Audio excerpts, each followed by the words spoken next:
Hello, everyone. Good evening and good morning, wherever you are. So, thanks for joining with us in this wonderful Saturday evening. So, today I have with me Mr. Arun, who is currently working in leading MNC and he is into Salesforce training for more than 1 year. Currently, he is doing a real time project with us. And today, Arun will walk through us through the Salesforce DevOps Center feature, which is introduced recently in Salesforce. The DevOps Center is a new feature which is introduced, to have a improved experience around the chain set, right? Which is related to release management. So you people are already aware of that. We have inside Salesforce chain set, right? That's a release management tool. So after a lot of requests from people, the community people in Idea Exchange to Salesforce, so Salesforce come up with this idea with an improved version of release management that is called Salesforce DevOps Center. It's being speculated that soon it will the chain set will be replaced with a DevOps Center. So you can find that in Trailheads also. It is mentioned that soon Salesforce will retire chain set and DevOps Center is going to replace that. So I don't want to take much of the points from Arun. So Arun will definitely going to walk through us. So the session is planned in such a way that initially Arun will give you introduction about the topic, the DevOps Center, what's the need for DevOps Center, and then he will do a hands-on on DevOps Center. And later, we will be checking the queries if you have any. So that's how we have planned this session. So Arun, are you ready? Now the stage is yours. You can kickstart from here. Yeah, sure. Thanks, Arun. Thanks for volunteering this. Thank you so much. No problems. Can I share my screen? Please, Arun, go ahead. Yeah. Yeah, hello all. So today I'll be presenting about Salesforce DevOps Center. So before going into Salesforce DevOps Center, we will dive into the life cycle of software development. So, so when it comes to software development, there are like 6 phases in a software development. The first phase is the analysis phase. In the analysis phase, usually a functionality comes. The business analysts, etc., will decide what the functionality is about, which business unit or what is the particular features that needs to be added in a functionality. And once they decide it, they write multiple user stories for the functionality. So we usually call those functionalities as a epic or a feature, etc. And once the functionality is decided in analysis phase, it moves on to the design phase. In the design phase, system architect, etc., will decide whether this functionality needs multiple integrations or integration to another system or etc. And he may draw a high-level system integration diagrams as well for the particular functionality or feature. So once the design phase, everything is concluded, it moves on to the development stage. And in the development stage, the developers usually work on the particular user stories. And once they are done with the user stories, they give a move to the testing phase.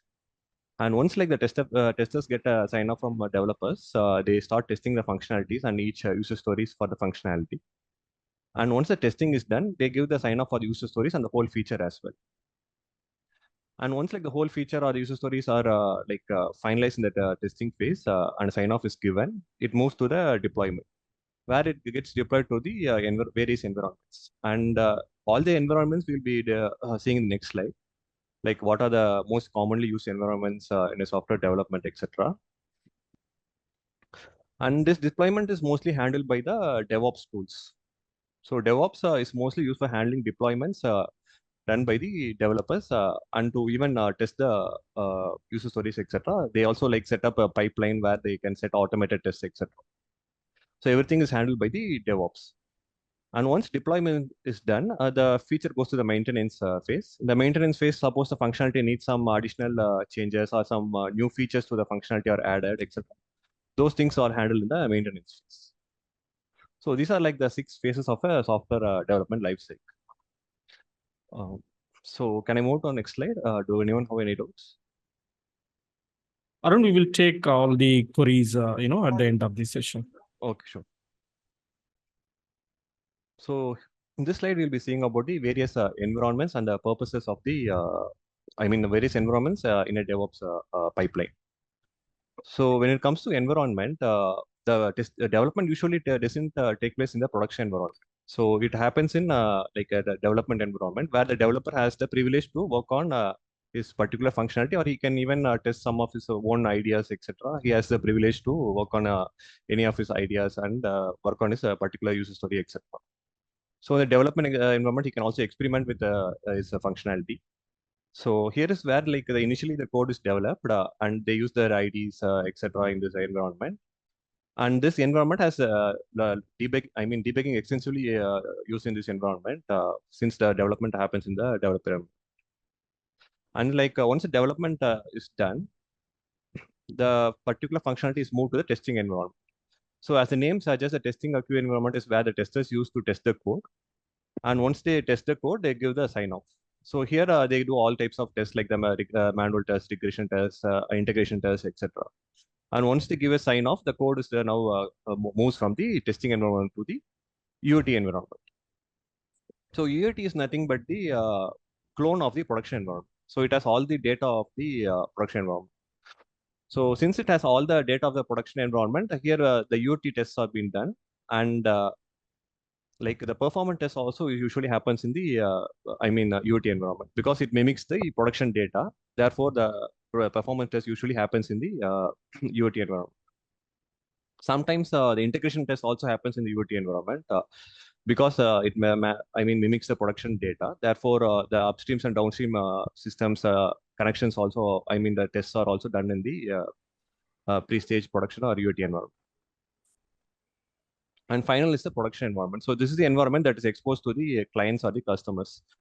So in this environment, there's minimal changes that is done so that we avoid disrupting this environment. And it's highly recommended not to do any major changes in the production environment. Only like if you need to like fix some major issues or some bugs, sometimes those things are if and more needed, it does happen in the production environment. But more often or not, it's recommended not to do major changes in the production environment. So these are like the like commonly used environments. There could be like multiple environments other than this as well in a project based on the complexity. But these are like the four majorly used environments in a pipeline. It's like testing, development, UAT, which is like a clone of the production, and the final is the production environment. Now we will move on to the various DevOps tools in the Salesforce environment. So Salesforce has various DevOps tools which are used in the in its application management, and these tools are used for the deployment, development, and management of the Salesforce applications. And some of the commonly and famously used tools are like Copado, AutoRabbit, Gearset, Flosm, Jenkins, and now Salesforce has introduced its own DevOps Center. So these are like some of the commonly used tools that are used in the Salesforce deployment process.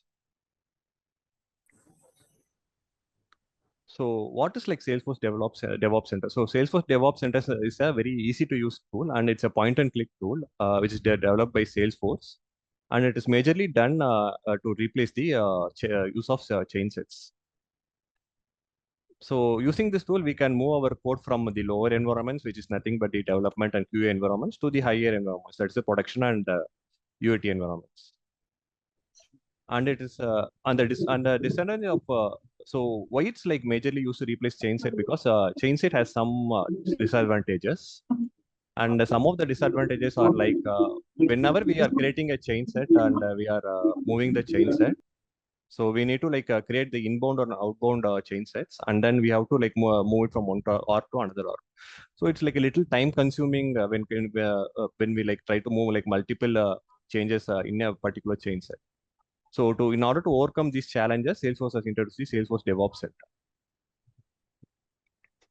And Salesforce DevOps Center not only just handles the chain set, but it also handles like the Git repo, push, pull, everything is handled by the Salesforce DevOps Center. So it's a one-page solution where we can handle both the Git repositories and the pipeline. Everything is being set up as a whole DevOps tool as a package. And so we now come to the advantage of the DevOps Center. So now the major advantage of DevOps Center is like all the changes that are being made are tracked automatically in the view.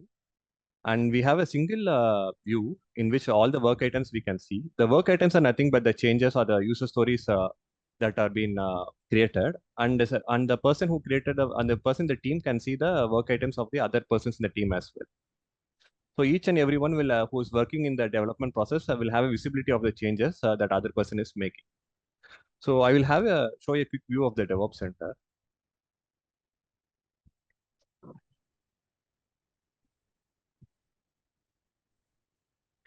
So this is the project view, and these are the different projects in the DevOps Center. So for example, there is a project for SM dealer project, and once I click on it, you can see the various work items. These work items are nothing but the user stories in real time. And the person can, for example, once is access to the DevOps Center, he can see the other person's work assigned to him as well. For example, my name, there is a work called test. Another person named John Doe has a work called create Apex class. So he can see like what are the other changes that are being deployed as well. So that's like what is being mentioned as the advantage of a Salesforce DevOps Center. So, but the other person cannot make changes to the work items in which is not assigned to his name. Can only make assign. He has only record access to his one which is assigned to his name.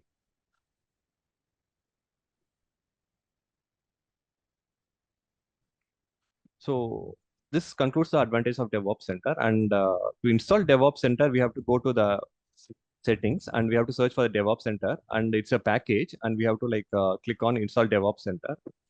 As a starter, you can install it for admins only, and later, based on the need, you can give access by adding permission sets to the users who need access to the DevOps Center. And once you once you have completed access to DevOps Center, you can go to the install packages section to check whether the DevOps Center is installed successfully. So I have installed DevOps Center here, and once the package installed successfully, you can see the message has passed. So the ideal org that Salesforce recommends to install DevOps Center is the production org, and it's not recommended to install in a sandbox org, because the sandbox usually goes refresh once in like a few months, and once the refresh is done, all these records that we see in the DevOps Center will be deleted, like all the projects, everything, all the records will be deleted. So it's not recommended to install in a sandbox org. It's recommended to install in the production org for the DevOps Center. Now we come to creating a connected app for DevOps Center. So connected app is nothing but accessing the DevOps Center platform from Salesforce, so that it uses ease of connectivity to like access the DevOps Center. So for example, I can access the app from the application manager. So here I can search for DevOps Center, and I can access the app. So to create this connected app, you have to go to settings and click on the new connected app button, app manager, and then go to the new connected app button. And here you have to give the DevOps Center URL. So this you can find from the guide as well from the Salesforce. You have to give the URL as given here. So once you give the URL, you will see the connected app, and you have to add a permission set called SF DevOps named credentials to this connected app. This name credential will make sure that you don't need a login again to the DevOps Center. So once you click on it, it will take you directly to DevOps Center without any login. Arun, if possible, you can show us, the connected apps which is exist in your org. Yeah, sure.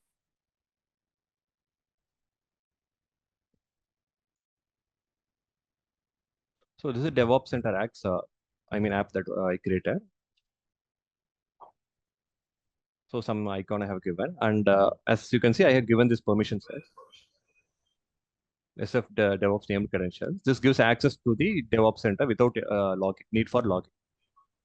So if the particular person has the permission set to access the DevOps Center, he can just go and search for the DevOps Center app, click on it, and it will take him to the DevOps Center. If the credentials are not added in the permission set, he may need to log in again.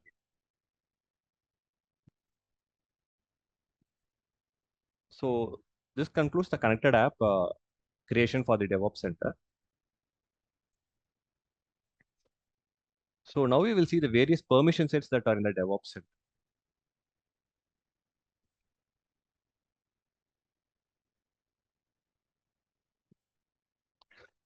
So DevOps Center has like various permission set to give more access or restrict access to the DevOps Center application. So the base permission set is the DevOps Center. And once you give this access to the particular user, the person can access the DevOps Center. And the next permission set is the DevOps Center Manager. So this DevOps Center Manager allows us to create a new user, new project, or like assign like new work items, etc. So before I go delve into this, I will explain like what is a project, what is a work item, and what is a pipeline, etc. So this is like the homepage of the DevOps Center. So when the person has a DevOps Center Manager permission set, he can see this button called New Project. And once you create a project, the projects will be appearing here. So these are the 3 projects that I've created. And for example, this is a project called June release. So most of these projects are created based on the releases. For example, if a person is working on the July release and the DevOps Center Manager needs to create a new project, he can click on the new project and give the name as July release, etc. So once like you go into the project, you can see like 3 names like work items, pipelines, and settings. So work items are nothing but user stories for the particular release. User stories or features for the particular release. So the work items can be created and it can be assigned to any persons in the Salesforce org. For example, I have assigned all these work items to myself. It can be assigned to any other person as well. So you can give the subject, description of the user story, and assign it to any person who has the DevOps Center base permission set. So he should have this base permission set called DevOps Center. Only then you can assign it. So once the person gets assigned to user story, he can just log into this app and he can see the user story being assigned to him in the work items. So the pipelines are nothing but the various environments that we talked about in the earlier slides. So for example, here I have configured multiple environments. So this is a development environment where the actual development happens. And next is the QA, integration, UAT, staging, etc. And final is the production environment. So these are the various major terminologies that are needed to know the basics of the Salesforce DevOps Center. The project contains all the projects based on the releases. For example, June release, July release, etc. Work items are the features or the functionalities, that is the user stories, etc. And pipelines are the user stories are deployed to. So once a work item is finished, they get deployed to the various environments. So now I will explain the permission sets. So DevOps Center base permission set is needed to access the DevOps Center, and DevOps Center manager permission set is needed to create a new project. For example, the June release, July release, etc. that I talked about. So this permission set enables the person to click on the new button, or else the new button won't be available if this permission set is not added to the user. And DevOps Center release manager is a permission set that helps us to move the 2 different environments. So this environments, if a person needs access to move the work items from one environment to another, he needs the DevOps Center release manager permission set. And DevOps Center named credentials is that for a connected app, as I have explained earlier, it helps us to have the SSO login. Like once a person click on the app, it will automatically log in based on the current credentials. And initialize environments is used to get the metadata API, etc., or modify some metadata API for the applications, etc. So these are the major, all the permission sets that are needed in a Salesforce DevOps Center. So now we will see about creating a new project in the DevOps Center. So once a person installs the DevOps Center packages, he will need to do a one-time connection to his GitHub account. So DevOps Center right now connects only to GitHub, because GitHub is the only repository that is supported by DevOps Center now. Maybe in future, Salesforce can extend it to other Bitbucket, etc. Is what they have given, they are planning to. But right now, it supports only GitHub. And once you click on this connect to GitHub button, you will go to the GitHub login page, and there you can give your GitHub credentials and give access to the DevOps Center.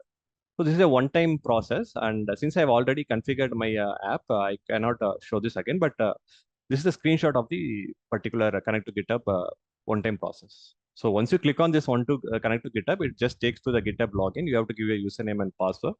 Once done, it will give you the permission to the access the GitHub to the DevOps Center. Integrate it helps to integrate the GitHub to the DevOps Center. So now we will see about creating a new project. So when the person clicks on the new project button, the new project screen opens. So we will see this live. So these are the existing projects that I have created. Now I will click on a new project. So I will name this as July release.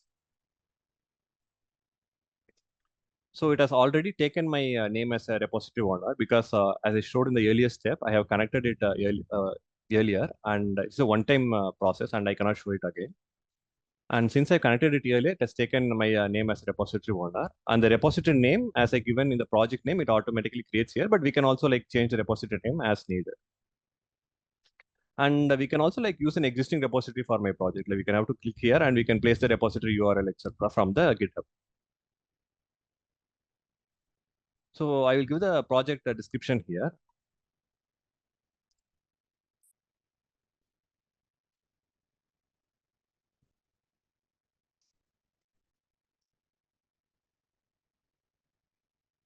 So once done, I click on save.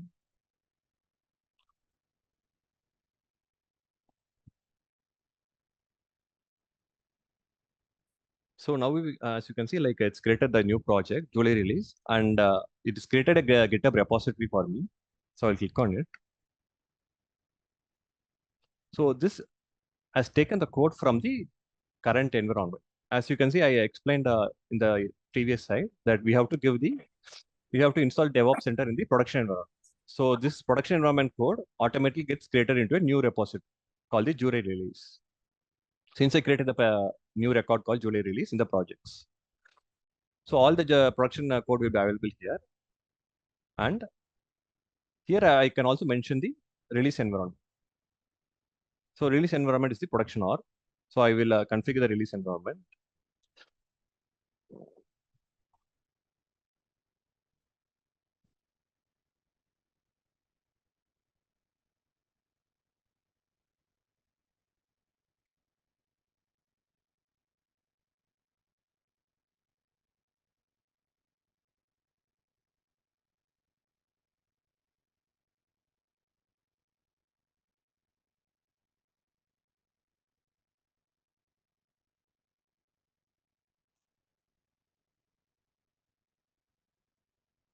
So there is some lag in DevOps Center, but it should usually connect few seconds.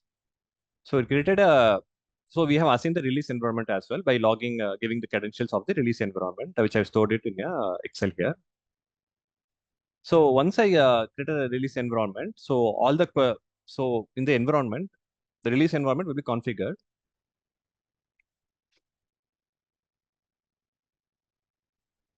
So since I given the URL for the release environment, it's configured in the environment sections as well.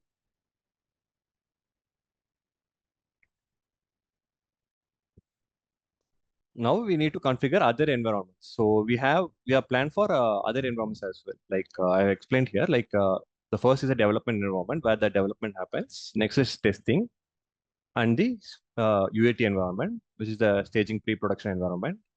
And the final is a production environment. Now we have configured the production environment. So I'll be configure other environments in the pipeline. So as you can see, like DevOps Center has a template. In this template, they are giving some environments. They are like showing some integration environment, UAT environment, and staging environment.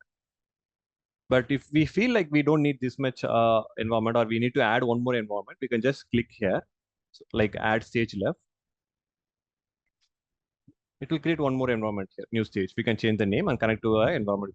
So if you don't want this particular environment, we can just remove stage. So I will have my environments named as QA.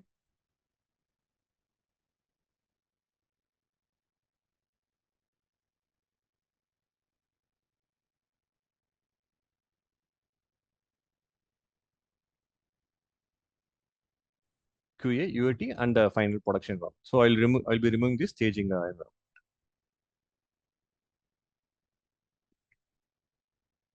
So our pipeline is organized. Like first is the developer environment here, QA, UAT, and production. So we'll be adding the development environments here. So the first environment is the test one development environment.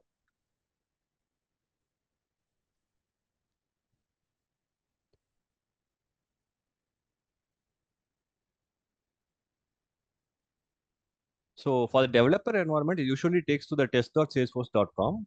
And since I am showing like a demo, like I don't have a sandbox environment, so I'll be using a Scratch Orgs. So before I'm using a Scratch Org, I'll just explain like what is a Scratch Org. So Scratch Orgs are used for like a temporarily like to develop a particular feature, etc. And once a Scratch Org has been created, we can give the timeline for like existence of Scratch Org, like 7 to 30 days is the timeline, and it's temporary in nature. Like after 30 days, it will be deleted. And the key features of the Scratch Org is it's isolated. Like changes in this environment doesn't affect another environment. So these are like the key features of Scratch Org, and I have like added the developer guide, like how to create a Scratch Org, etc. here.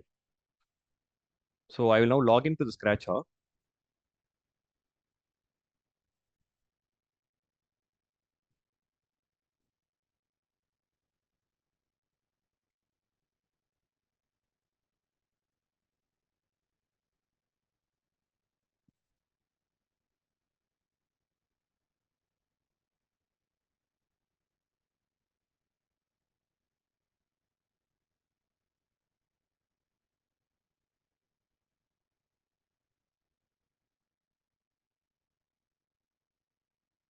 So the development environment is set up here, and I will add the QA environment. So here I can select either like a login.salesforce.com. So since I have the option to select a sandbox or Scratch Org, also like a production environment, or like it's like login.salesforce.com. This is test.salesforce.com.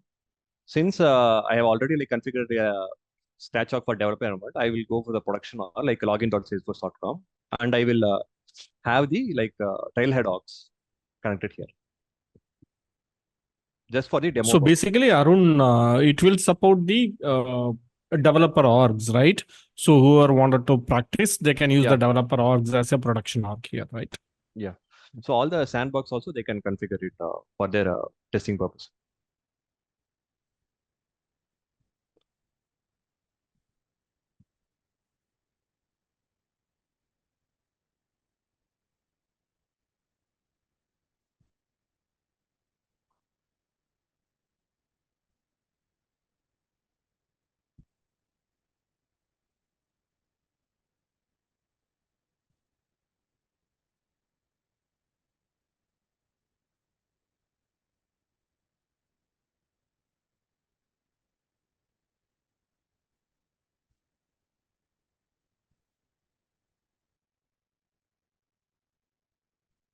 So now set up the QA org. Similarly, I will set up the final org is UAT org.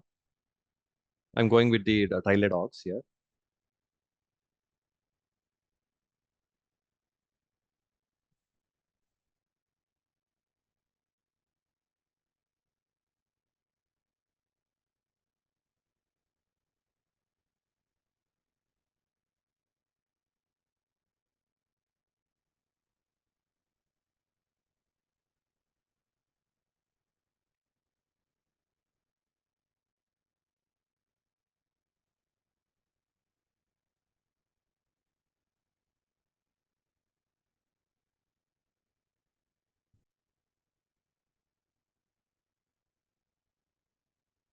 So basically, in real-time environment, we can configure different sandboxes Yeah, for UAT and QA. Since we don't have sandbox access now, you guys plan to practice this. You can use different developer orgs for this. yeah. So I added trailer orgs for demo purpose. So in real time, like Sar said, like we will have the sandbox orgs configured here. So once now we have the orgs, the existing branch, main branch is already configured to the production environment. So I'll just show it. So this is the main branch, and it's configured to the production environment. And now I'll create a branch for the UAT environment. So I'll give the branch name as UAT. I'll click on save. And I will again create a branch for QA. We don't need to like create a branch for developer environment. It will create automatically like when we are working on a work item. So for the other environments, we need to create a branch. Once we have created the branch, we have to mention the bundling stage. So we are seeing like a radio button called bundling stage. So bundling stage is where like all the work items, like we can create like 10 to 20 user stories, all gets bundled together as a single chain set here, and it will move to the production org. So I can mention any stage as a bundling stage. So if I want like QA as bundling stage, I can select QA as also like bundling stage. So as they have mentioned, like creates a work item bundle. So all the work items that we create and the work items, it gets bundled together, and then it's moved as a single like a chain set to the final org. So I mentioned here the UAT is the bundling stage. So now I have set up the branches, the environment, etc. I will now activate the pipeline.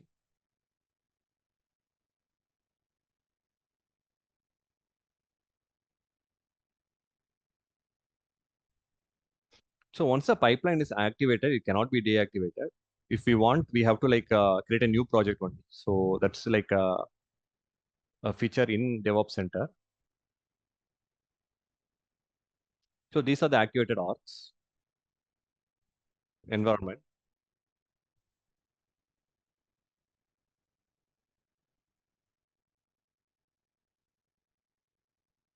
So once the pipeline is set up, we can now work on the work items. Before that, I will also show the branches that are being created.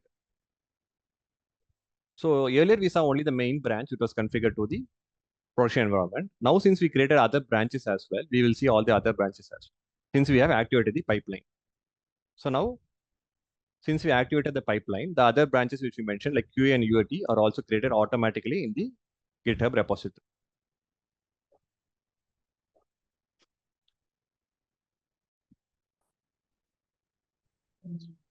So now I'll move on to the work items. So here, the particular features, functionality, or user stories, etc., are like mentioned here. For example, I will create a new work item like Arun, you can add one more point, work item, in the sense it's a task being assigned to a developer, right? yeah, it's a task being assigned to a developer. Basically, the user story which are assigned to the developer to work. So, for example, here user story hash one. I'll create a simple user story like create a high value checkbox in opportunity object. I will also give the description like create the checkbox and in opportunity. And if the feature has any other description, you can also give it. And here I decide like whom to assign this particular functionality development to. So I can assign to other developers also, but for ease of demo purpose, I'm assigning it to myself. I'm clicking on save. So to assign it to the particular user, he should have the Salesforce DevOps Center base permission set. So this permission set is needed for the person to work on the work items. So I now created the work items. Once you go into the work item, you can see there are like multiple stages. So these stages are fixed and it cannot be changed for now. And once a person completes his work, it moves from one stage to another stage. So now I can select the environment which I need to work on. For example, this is the environment which are configured in the pipeline. As you can see, I have configured only one dev environment, but we can add multiple dev environments. So there are, if the project has like 10 developers working on, you can add like 10 multiple environments here.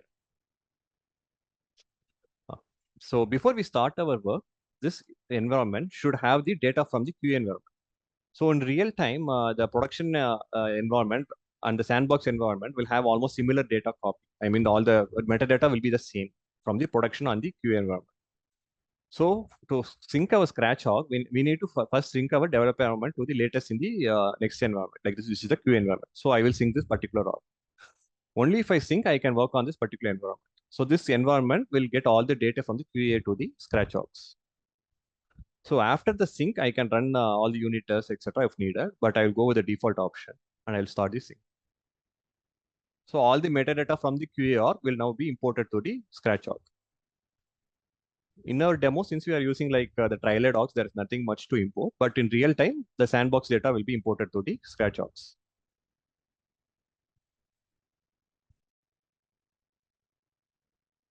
So here it clones, copies the data and pushes the data, everything is done. And once it's done, it will show like it's up to date with the QA environment. So only if we get this up to date mark, we can start the work on the work item. So now we'll go to the work item.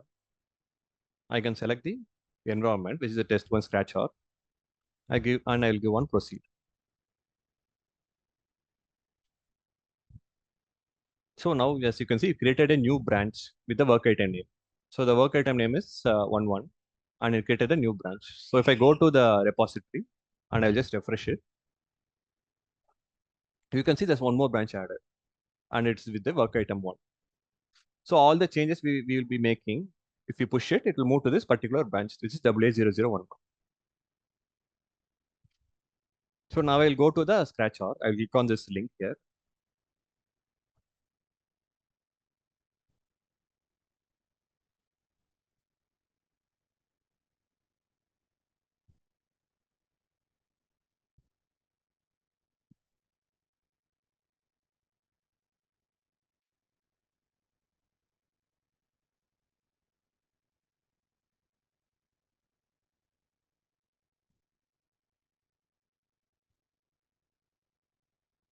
I'll create the checkbox as mentioned in the work item user story. Create a high value checkbox in opportunity object.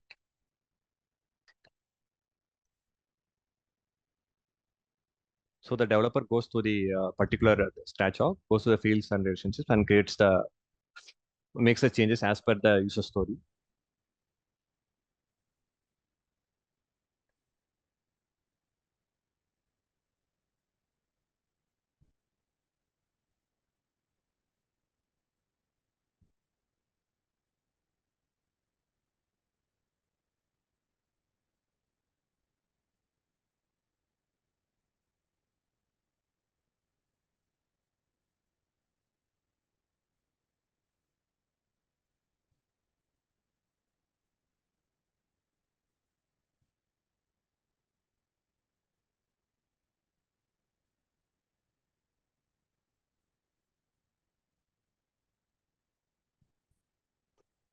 So now I have created the field and I have completed the user story, which is a simple functionality. Therefore, I will move. Therefore, I can move to the DevOps center since I complete the work. I'll just close the org and I can pull the changes to this DevOps. Since this DevOps is configured, I can just click on pull changes button.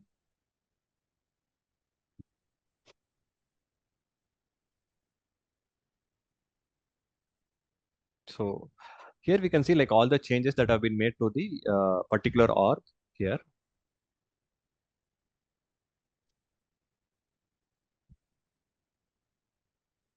So the beauty here is it will automatically pull the dependencies also, right? So Yeah, all the page layouts and the page layout, fields also everything, it etc. will automatically be. list here. Yeah, also it will list the branch that was created for this particular user story. That is the here, we can go from here. So here I will just select the checkbox which I created. It has the operation called add since it's added, and these are the change operations because all these layouts etc. got changed. So it has a change operation. Suppose we are for removing something, it will have the remove operation. So once done, I will give the comment. So this comment is usually given for committing. So whatever comment we give here. Okay.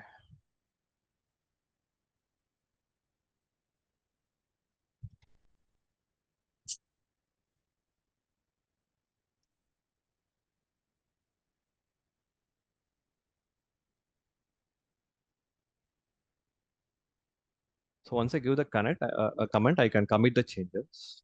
So once I click on the commit changes, the commitment will take in the particular branch that is listed here. So DevOps Center will take care of the creating the feature banks, etc. We don't need to create a feature bank, etc. And even the commit and pushing the changes, etc. is taken care of by the DevOps Center.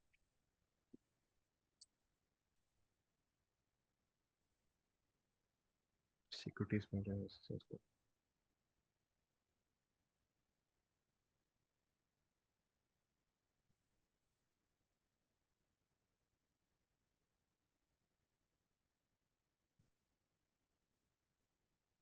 Okay. I Have think you I given the already, field permission for? I think I already created. So Uh, maybe I will get another work item.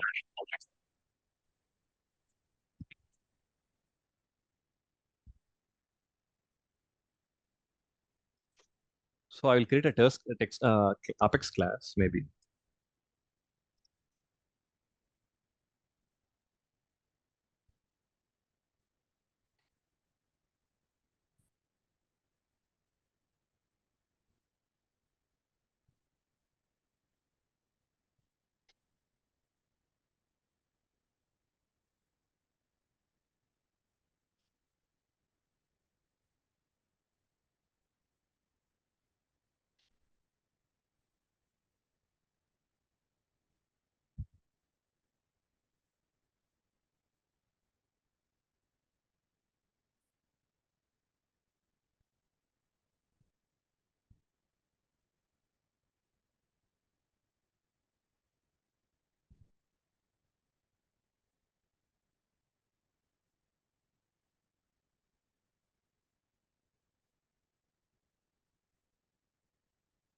So here I just created a DevOps Center Apex class, and once I created, can come here, pull the changes.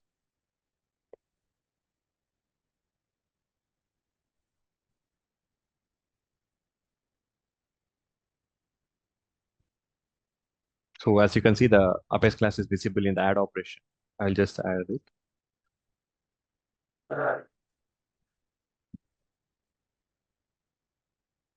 And I'll give one commit change.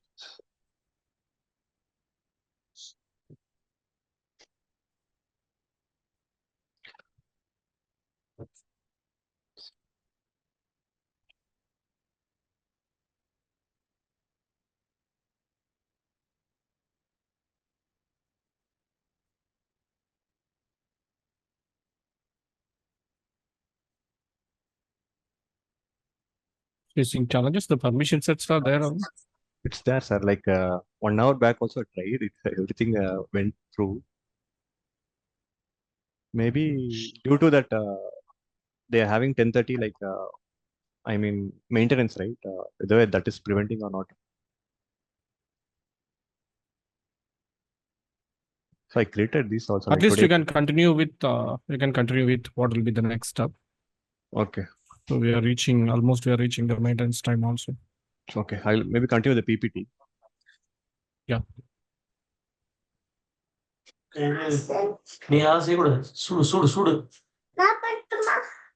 Preeti, please kindly mute yourself. Thanks. So as you can see, like we have to like pull the changes. So once you pull the changes will be available, and you have to just select it and make the comments and give on commit changes.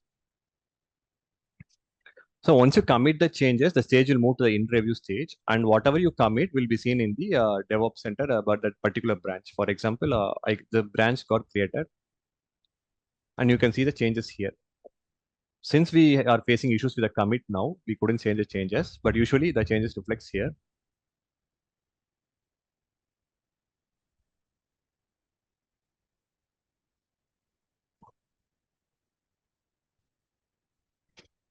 Once you like commit the changes, it moves to in review. And once you go to in review, you can give like ready to promote. As you can see here, there's a ready to promote button. Once you click on ready to promote, it will move to the ready to promote. It will go for review. We have to create a review. So once it goes for the review, the person like who is manager for the particular user, it will go to the review for them. That person like can go to the GitHub. Here you can see the code changes that has been made. And here he can, once the review is done, he can come to the DevOps Center and he can give the ready to promote button. So once the ready to promote button is done, we cannot make any further changes to the particular work item. The work item will be frozen.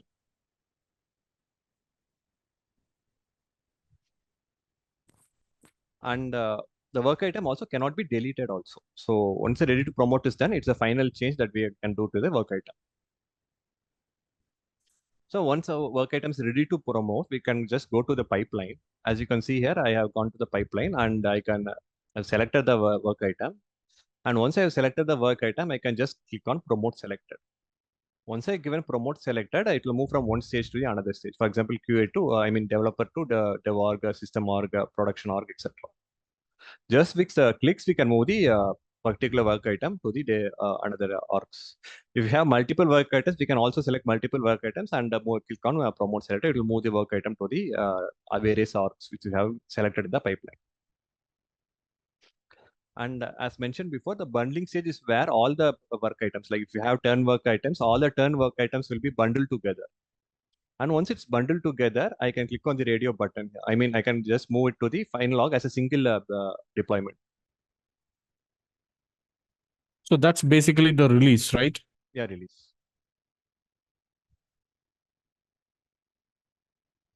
Also, we can also commit from external code system. For example, for Visual Studio Code, we can just log into Visual Studio Code, make our changes here. Once you're done with the changes, you can just select the org here. And then as usual, we can right click and deploy code to org. Once the code is deployed to the org, you can go to the work item. And the org should be the scratch org, right, Arun? Yeah, we should select the scratch org. Yeah, as developer, we should select the scratch org. And you can again pull the changes and once again move to the pipeline to for review and ready to promote, etc. So that is how we do from Visual Studio Code, the same process. To remove something from a particular, remove some components from a particular org or something, etc., we need to create destructive change. The destructive change, nothing but we have to go to the scratch org, delete that particular component from the scratch org. We have to create a work item for the particular destructive change to remove something. We have to create a work item remove this particular component, and then we have to again move through the org, stages. Once done, we have to go to the source control check-in, create a review, ready to promote, etc. And then finally, we have to move this destructive change to the final pipeline. And finally comes the merge conflicts. So for example, as you see in the picture, there can be multiple work items.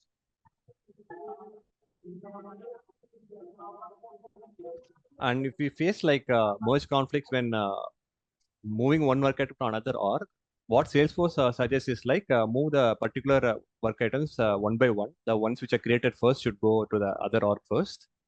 Created next should go to the other org. Based on numbers also, you can promote 6, 7, 8, 9, etc. The numbers will be there for the work items. Or else we have to go to the GitHub, resolve the conflicts, etc. And then we have to come again and promote the work items.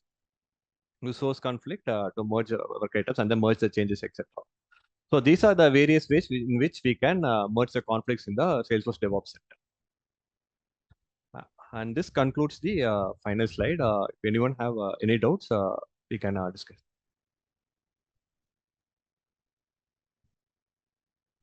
Thanks, Arun. So probably this presentation might have given you guys some introduction about DevOps Center and how to use the DevOps Center and how to configure the different environments.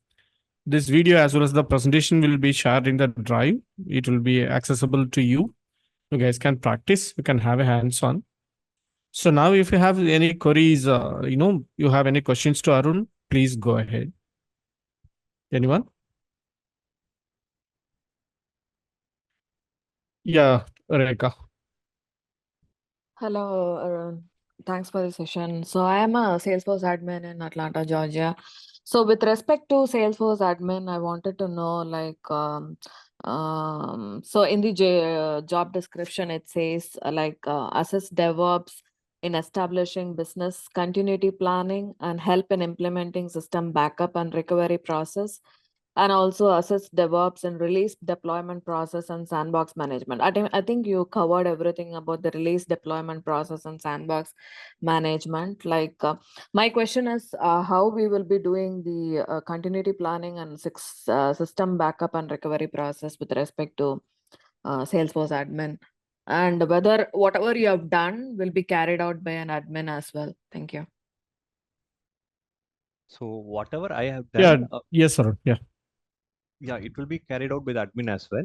But for the system recovery, etc., I haven't really explored on it because by DevOps Center usually like it has the code here like in GitHub. So if in case of any issue, we can get the code from GitHub. Is what I am thinking. But I think Nagarajan sir can explain more since he has experience.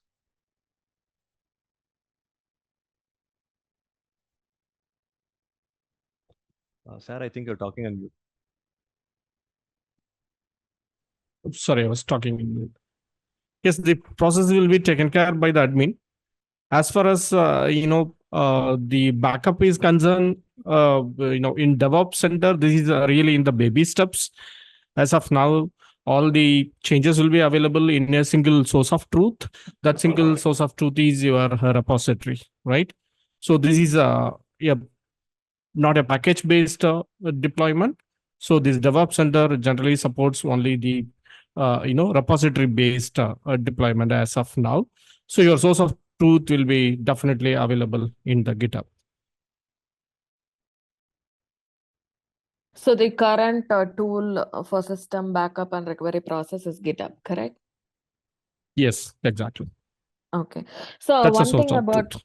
okay, so I saw something like Salesforce DX in the screen, like Salesforce DX project. So can you explain me on the Salesforce DX? Thank you. Arun, you wanted to give answer for this? So I have added a Salesforce DX, the developer experience for the creation of Scratchbox. So Scratchbox was added as a part of the Salesforce DX experience, and we can create a Scratchbox since we are adding the developer environments. So for that purpose, I have added the Salesforce developer DX, link here. Other than that, there are other functionality also which are done in the Salesforce DX project, but I haven't explored much on it. So basically, Salesforce DX will give you the power of configuring the Scratch workers, the deployments, everything can taken care by the DX commands, right? So that's what it really meant, the DX experience. Sure, thank you. So it's a declarative way of moving things, right? No need to memorize the DX commands here. So it's a declarative way of moving things from one environment to other environment. Definitely, it will help for the admin. In terms of release management or deployment. So, Arun, I have a question. I'm Divya here. Hello. Yeah, yes, Divya. Do we need? Do we? So, I was worked as a release manager as well. So, I've used Azure DevOps and Copado. So, do we need basic knowledge about GitHub? Can you clarify on me that? It's good to have basic knowledge on GitHub because sometimes when we get a merge config, etc., we need to know how to resolve a merge config, or we need to add a reviewer in the GitHub, etc., how to add a reviewer to the code, etc. But other than that, like the commit, git pull, push, etc., is handled by the DevOps Center. DevOps in the sense? I mean the DevOps Center app. DevOps Center. Okay. So, so is it okay to have only the basic knowledge, right? Yes, Divya, it's good to have the basic knowledge about GitHub, right? Because that's going to be the only source of truth as of now, right? So no other repositories are, available with the DevOps Center as of now. So it's good to have the basic commands and basic knowledge about GitHub. That will definitely help you in future if you wanted to do some, some bug fixing or something you wanted to do a research in the repository. Definitely, you should have the basic knowledge, right? So that will definitely help you. So when I apply for some release manager role, so they are asking very intermediate question about the GitHub. That's why I asked. Yeah, definitely.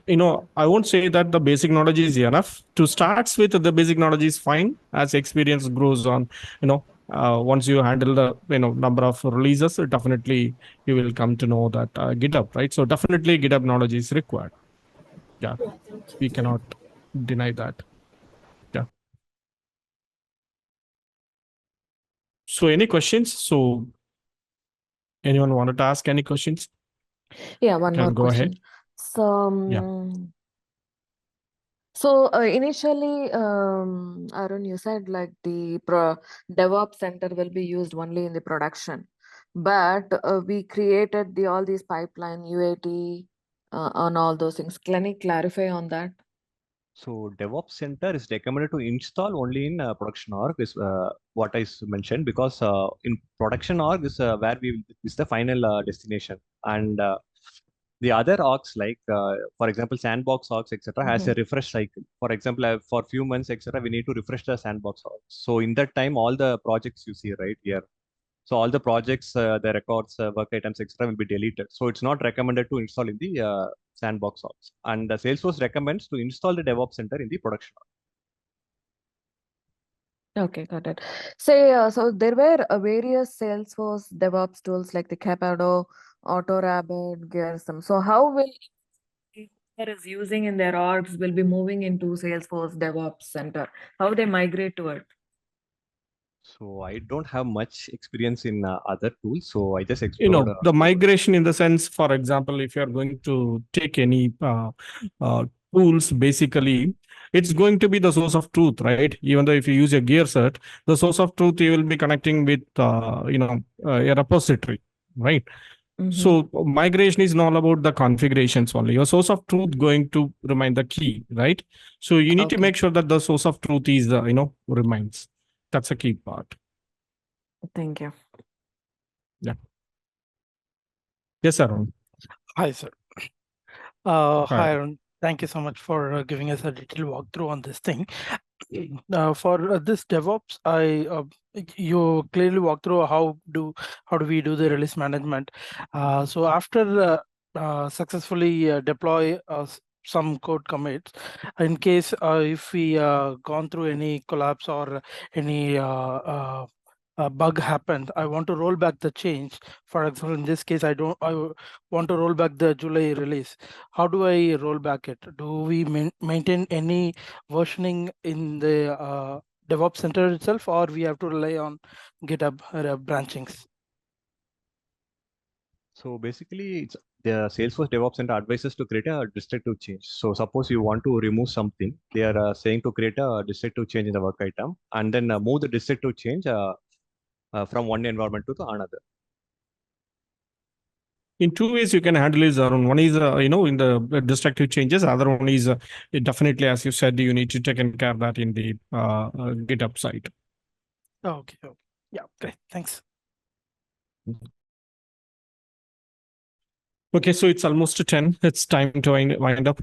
Thanks, everyone. Thank you so much for your participation. And I wanted to congratulate Arun for the wonderful presentation. And really, the latest topic, I appreciate Arun for volunteering this and giving some insights for our fellow AJSD community people on this wonderful topic. Hope you guys can practice this with the help of the presentation, and the presentation will be shared. So if you guys have any more questions, you can still reach out Arun in the community. Before wind up, yes, Aditya. Aditya, you wanted to ask Arun anything? Or we will wind up. Thanks, everyone. Hope this might be a wonderful session. And once again, congratulations, Arun. Yeah, thanks. Thank you so much, Arun. Aditya, It was a wonderful session. Thanks, Arun. Kavin, you wanted to ask any questions? I don't want anyone left without any queries. So Kavin, Aditya, before you guys wind up. Thank you, sir. Thank you so much. Yeah. Thanks, everyone. Have a wonderful weekend. Thanks. Bye. Yeah, bye-bye. If you are interested to learn Salesforce, visit AJ Skill Development website. There you can find our course curriculum and you can come to know about the list of courses we are offering. We are offering Salesforce Administrator, and Salesforce development courses. To know about us and the team, you can visit our About Us section. This is an organization we are doing Salesforce training from 2018, and we have trained and guided 2000 plus candidates so far. And if you also want to know about our placement assistants, visit our placement assistance section, where you can find the list of people and the category. You can see the list of people who got trained and placed from our side. You can also visit their LinkedIn pages to get to know about our training and also the feedback from the relevant trainees. Okay. And also, if you want to do the course inquiry, click on Contact Us. You will see the form.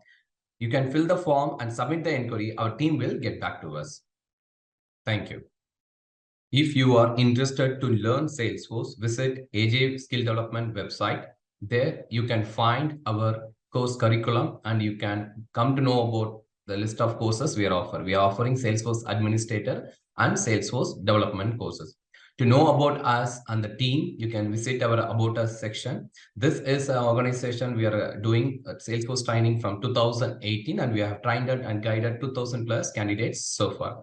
And if you also want to know about our placement assistants, visit our placement assistance section, where you can find the list of people and the category. You can see the list of people who got trained and placed from our side. You can also visit their LinkedIn pages to get to know about our training and also the feedback from the relevant trainees. Okay. And also, if you want to do the course inquiry, click on Contact Us. You will see the form. You can fill the form and submit the inquiry. Our team will get back to us. Thank you.